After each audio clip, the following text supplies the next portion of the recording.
Hot ரேசர்னா ride start பண்ணிட்டாரு. கிட்டத்தட்ட 8 மாசமா ரைட் பண்ணாம இருந்தாரு. ஒரு வழியா கம்பேக்னே சொல்லலாம். அண்ட் வந்து முக்கியமா எந்த பைக்ல ரைட் பண்ண போறாரு, எங்க பண்ண போறாரு அப்படிங்கறது இந்த வீடியோல ஷார்ட் அண்ட் ஸ்வீட்டா பார்க்கலாம். அப்படியே இந்த மாதிரி Tamil moto vlog update videos பார்க்கறதுக்கு மறக்காம இந்த வீடியோக்கு ஒரு லைக் பண்ணிட்டு சேனலை சப்ஸ்கிரைப் பண்ணி பெல் ஐகான் ஆல்ல போட்டுருங்க. இனிமேட்டு கிளம்பி போகலாம் அப்படின்னு சொல்லிட்டு இதுக்கு வந்துட்டு ஃபர்ஸ்ட் எங்க ரொம்ப நாள் ஆயிடுச்சு. அந்த 8 மாசம் வந்துட்டு எங்கேயுமே ரைட் பண்ணாம இருந்தேன். அதனால எனக்கு ஒரு மாதிரி டெய்லி ரொட்டீன் ஒர்க் ஒரு மாதிரி உப்புச்சப்பு காரம் எல்லாமே போகுது. 10 ரைட் பண்ணலாம் தான் எனக்கும் ஆசை.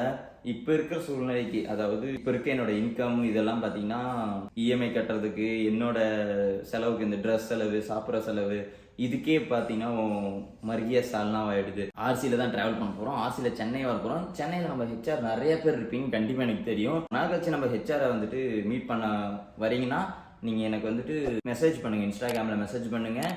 உங்கள் ஊர் பேர் சொல்லுங்கள். சென்னைக்குள்ள ஊருக்குள்ள அந்த வழியாக வரும்போது நான் உங்களுக்கு ஸ்டோரி போகிறேன். என்னோட இன்ஸ்டாகிராம் பேஜை வந்துட்டு இந்த இடத்துல கொடுக்குறேன். அதில் போயிட்டு நீங்கள் செக் பண்ணி பாருங்கள்.